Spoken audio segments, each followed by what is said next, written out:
Salam, namaskar, good morning. Given my TED profile, you might be expecting that I'm going to speak to you about the latest philanthropic trends, the one that's currently got Wall Street and the World Bank buzzing, how to invest in women, how to empower them, how to save them. Not me. I am interested in how women are saving us. They're saving us by redefining and reimagining a future that defies and blurs accepted polarities.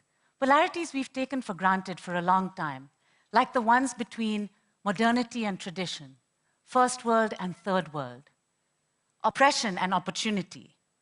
In the midst of the daunting challenges we face as a global community, there's something about this third way raga that is making my heart sing.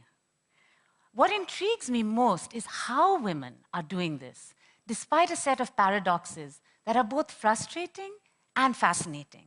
Why is it that women are, on the one hand, viciously oppressed by cultural practices, and yet, at the same time, are the preservers of cultures in most societies? Is the hijab or the headscarf a symbol of submission or resistance? When so many women and girls are beaten, raped, maimed on a daily basis in the name of all kinds of causes, honor, religion, nationality, what allows women to replant trees, to rebuild societies, to lead radical, non-violent movements for social change? Is it different women who are doing the preserving and the radicalizing, or are they one and the same? Are we guilty, as Chimamanda Adichie reminded us at a TED conference in Oxford, of assuming that there is a single story of women's struggles for their rights, while there are in fact many? And what, if anything, do men have to do with it? Much of my life has been a quest to get some answers to these questions. It's taken me across the globe and introduced me to some amazing people. In the process, I've gathered a few fragments that helped me shed some light on this puzzle. Among those who've helped open my eyes to a third way are a devout Muslim in Afghanistan, a group of harmonizing lesbians in Croatia, and a taboo breaker in Liberia. I'm indebted to them, as I am to my parents, who for some set of misdemeanors in their last life were blessed with 3 daughters in this one, and for reasons equally unclear to me, seem to be inordinately proud of the 3 of us. I was born and raised here in India, and I learned from an early age to be deeply suspicious of the aunties and uncles who would bend down, pat us on the head, and then say to my parents with no problem at all, "Poor things, you only have 3 daughters, but you're young, you could still try again." My sense of outrage about women's rights was brought to a boil when I was about 11. My aunt, an incredibly articulate and brilliant woman, was widowed early. A flock of relatives descended on her. They took off her colorful sari. They made her wear a white one. They wiped her bindi off her forehead. They broke her bangles. Her daughter, Rani, a few years older than me, sat in her lap, bewildered, not knowing what had happened to the confident woman she once knew as her mother. Late that night, I heard my mother begging my father, "Please do something, Ramu. Can't you intervene?" And my father, in a low voice, muttering, "I'm just the youngest brother. There's nothing I can do. This is tradition." That's the night I learned the rules about what it means to be female in this world. Women don't make those rules, but they define us, and they define our opportunities and our chances. And men are affected by those rules too. My father, who had fought in 3 wars, could not save his own sister from this suffering.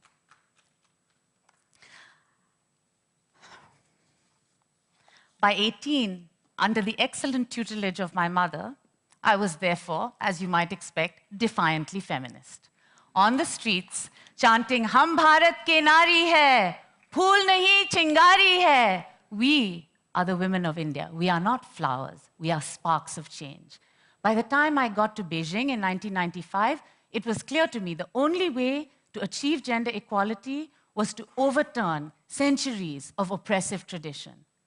Soon after I returned from Beijing, I leapt at the chance to work for this wonderful organization founded by women to support women's rights organizations around the globe.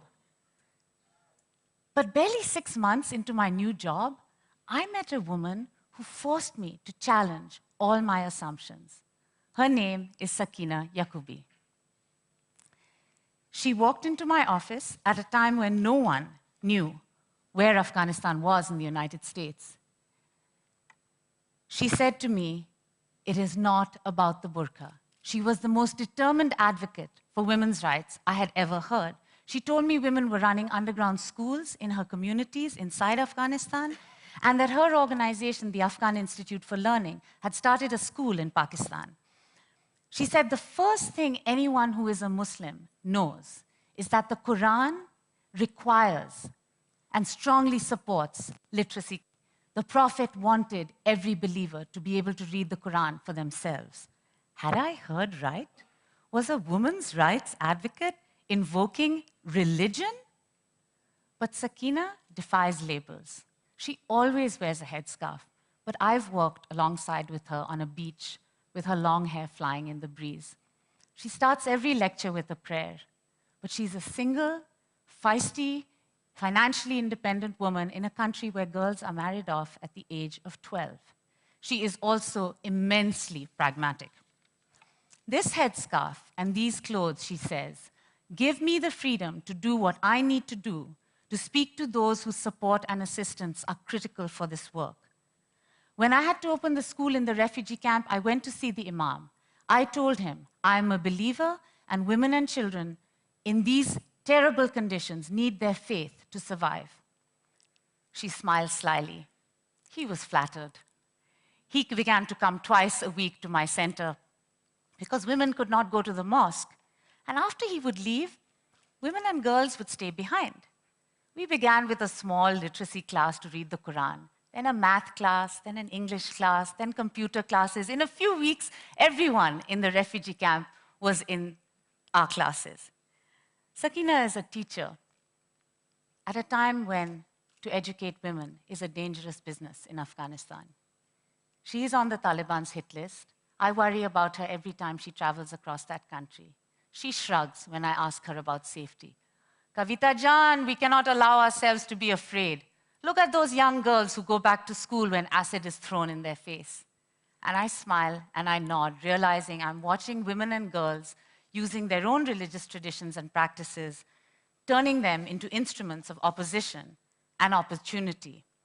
Their path is their own, and it looks towards an Afghanistan that will be different. Being different is something the women of Lesbor in Zagreb, Croatia, know all too well. To be a lesbian, a dyke, a homosexual, in most parts of the world, including right here in our country, India, is to occupy a place of immense discomfort and extreme prejudice. In post-conflict societies like Croatia, where a hyper-nationalism and religiosity have created an environment unbearable for anyone who might be considered a social outcast. So enter a group of out-dykes, young women who love the old music that once spread across that region, from Macedonia to Bosnia, from Serbia to Slovenia. These folk singers met at college at a gender studies program. Many are in their 20s, some are mothers. Many have struggled to come out to their communities in families whose religious beliefs make it hard to accept that their daughters are not sick, just queer. As Leah, one of the founders of the group, says, I like traditional music very much. I also like rock and roll. So Lesbor, we blend the two. I see traditional music like a kind of rebellion in which people can really speak their voice, especially traditional songs from other parts of the former Yugoslav Republic. After the war, lots of these songs were lost, but they are a part of our childhood and our history, and we should not forget them. Improbably, this LGBT singing choir has demonstrated how women are investing in tradition to create change, like alchemists turning discord into harmony. Their repertoire includes the Croatian national anthem, a Bosnian love song, and Serbian duets. And Leah adds with a grin, Kavita, we especially are proud of our Christmas music. because it shows we are open to religious practices, even though Catholic Church hates us LGBT. Their concerts draw from their own communities, yes, but also from an older generation, a generation that might be suspicious of homosexuality, but is nostalgic for its own music and the past it represents. One father who had initially balked at his daughter coming out in such a choir now writes songs for them. In the Middle Ages, troubadours would travel across the land, singing their tales and sharing their verses. Les Boer travels through the Balkans like this, singing, connecting people divided by religion, nationality, and language. Bosnians, Croats, and Serbs find a rare shared space of pride in their history, and Les Boer reminds them that the songs one group often claims as theirs alone really belong to them all.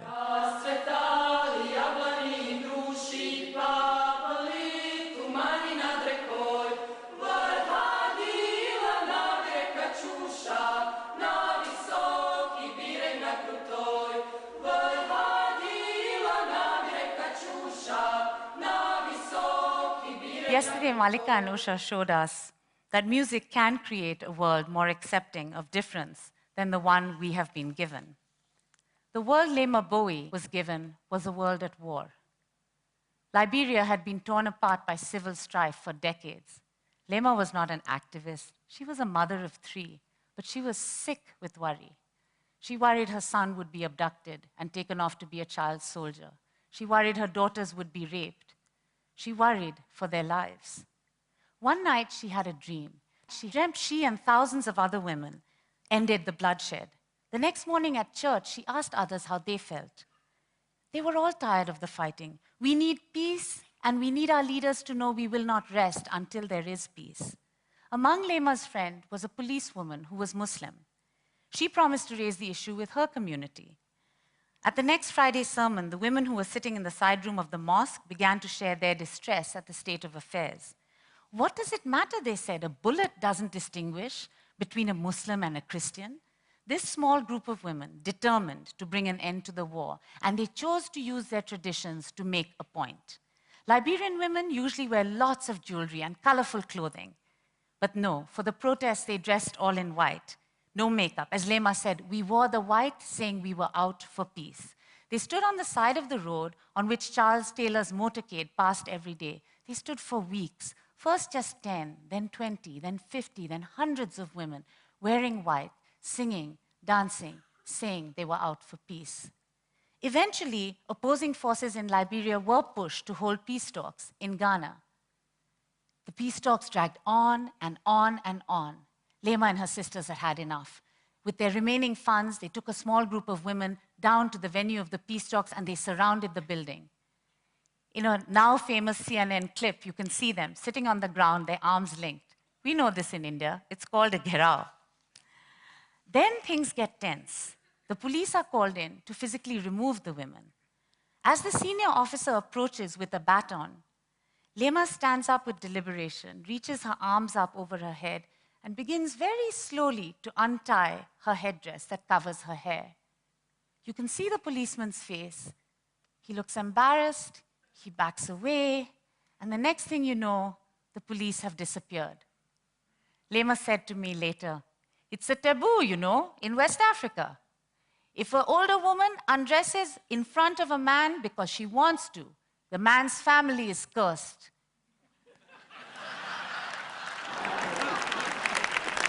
She said, "I don't know if he did it because he believed, but he knew we were not going to leave. We were not going to leave till the peace accord was signed." And the peace accord was signed. And the women of Liberia then mobilized in support of Ellen Johnson Sirleaf, a woman who broke a few taboos herself, becoming the first elected woman head of state in Africa in years. When she made her presidential address, she acknowledged these brave women of Liberia who allowed her to win against a football star. That's soccer for you Americans, no less.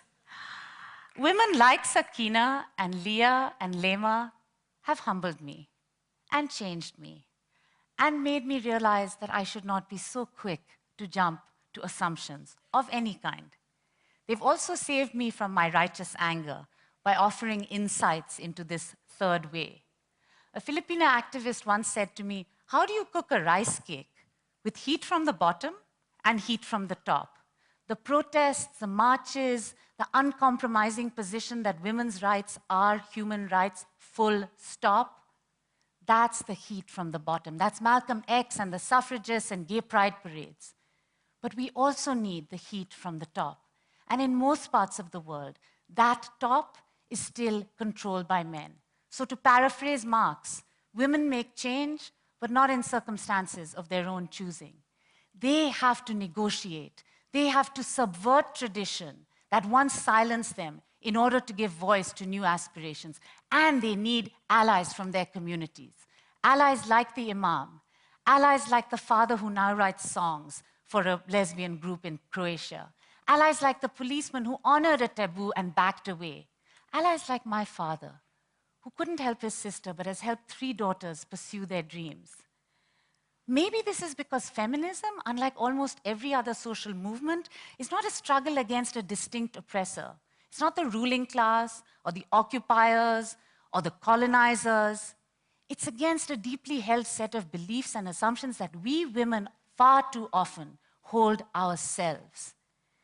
And perhaps this is the ultimate gift of feminism, that the personal is in fact the political. So that as Eleanor Roosevelt said once of human rights, the same is true of gender equality, that it starts in small places, close to home, on the streets, yes, but also in negotiations at the kitchen table, and in the marital bed, and in relationships between lovers and parents and sisters and friends.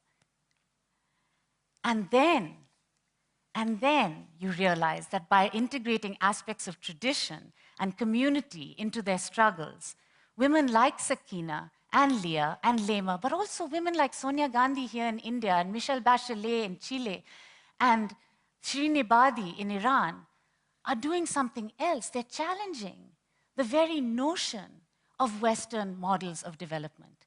They are saying, we don't have to be like you to make change. We can wear a sari or a hijab or pants or a bubu, and we can be party leaders and presidents and human rights lawyers. We can use our tradition to navigate change. We can demilitarize societies and pour resources instead into reservoirs of genuine security. It is in these little stories, these individual stories, that I see a radical epic being written by women around the world. It is in these threads that are being woven into a resilient fabric that will sustain communities that I find hope. And if my heart is singing, it's because in these little fragments, every now and again, you catch a glimpse of a whole new world, and she is definitely on her way. Thank you.